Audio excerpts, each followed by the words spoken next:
Hello everybody, I'm Oliver and welcome back to the Daintii channel. You already know what this video is. It's finally time to review Paper Mario the Origami King for Nintendo Switch. This game came out about 3 weeks ago, and now that I've finally finished it, I'd like to share my opinions.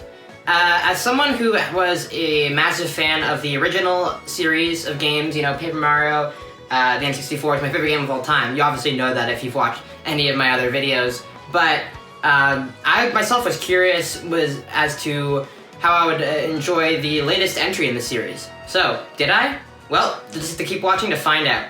So, here's your warning in advance that I will be covering some minor spoilers as to different locations in the game, and if I'm going to be talking about a major plot spoiler, I will put a disclaimer before I get into it just to let you guys know, so that you've been warned. Alright, with that, let's get started.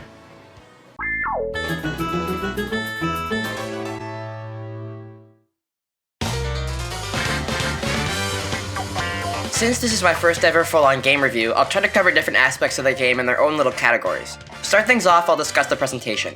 If you take one look at this game, you'll see that it's beautiful. Everything you see is made out of paper, even the water. I have to say this is a massive improvement over games in the series like Super Paper Mario and The Thousand Year Door. Everything looks hyper-realistic and it's great, down to the craft paper texture on Mario and other characters. I've heard some people online complaining about the fact that every character is outlined in white now, and to that I say, does it really matter?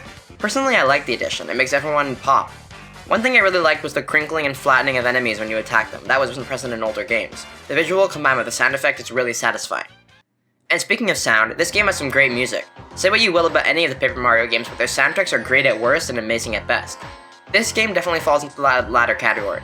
The music pairs perfectly with some of the awesome locales you visit, from a spa in the sky to an awesome Sniffet city in the desert. Personally, I have a bone to pick with Sniffets, but in that area they were great. Plus, I loved going back after the finishing sections of the game to see how I, the player, affected the areas and improved them. It's one of the little things I really enjoy when games do, and there was plenty of that here for the most part, but more on that later. Next, let's talk about the writing, and oh boy is this game entertaining. Pretty much every character has something funny to say, and my Switch photo album is now filled with screenshots of memorable moments throughout the game. Throughout your journey, you'll find lots of toads to rescue, and all of them have a nice little one-liner when you find them, so the game is chock full of quips, gags, and references. To balance that, there's also some great emotional moments and heartwarming stuff to look out for. The game has a great overall vibe to it. And while it is true that a lot of characters have much simpler and less unique designs than the older games, I really didn't mind it too much, save for some really specific instances when I got disappointed. The cast of characters you encounter are all great, from your main companion Olivia, who is adorable and not too overbearing throughout the game, to characters you only partner with briefly, such as Bobby, or, Babom, as the game officially names him, the Kamek and Bowser Jr. Even the generic Toads have something to differentiate themselves when they serve an important purpose. Alright, now let's talk about the gameplay. I'm sure everyone wants to know how this game actually plays, since one of the biggest faults of Sticker Star and Color Splash was the screwed up battle system. When it comes to overworld exploration, I had an excellent time. I love collecting things in games, and Origami King has tons of stuff to do for 100% completion, like finding collectible treasures, rescuing toads, as I mentioned before, and filling in holes in the world with confetti. There's even this neat little museum you can go in to view everything that you've collected so far, which I really liked.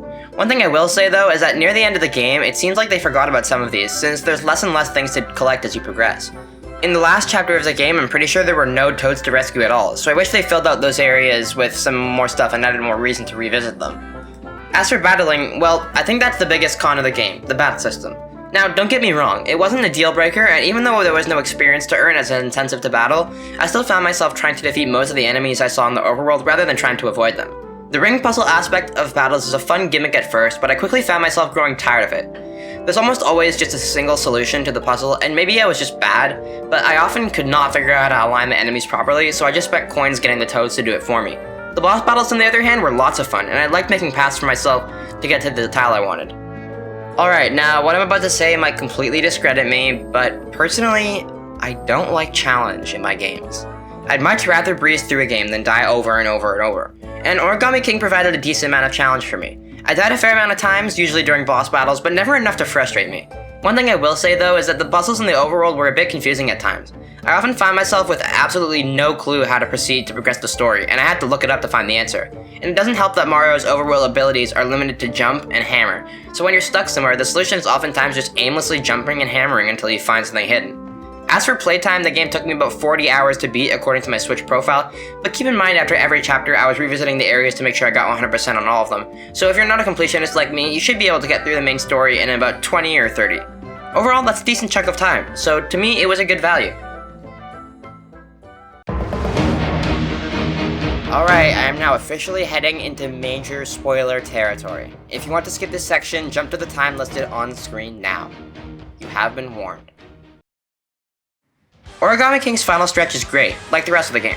I really enjoyed the final boss fight, but I do have a major gripe with the post-game that might only bother me, but this is my channel, so I'm still going to talk about it. Alright, after you beat the game, you're sent back to the title screen. When you open up your save again, you're sent to right back before the final boss fight.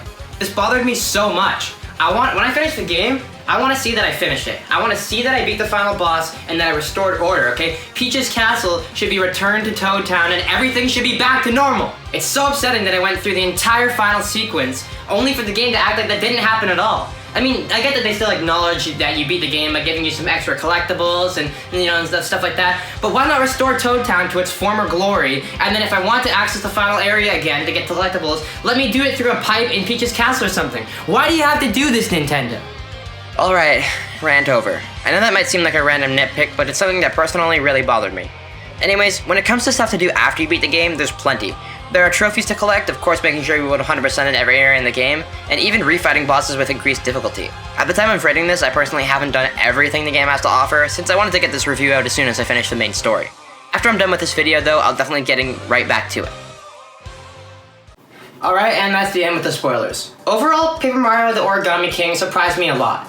I was really wary leading up to this game's release on whether it would be another letdown like Sticker Star or Color Splash, or whether it would turn to form.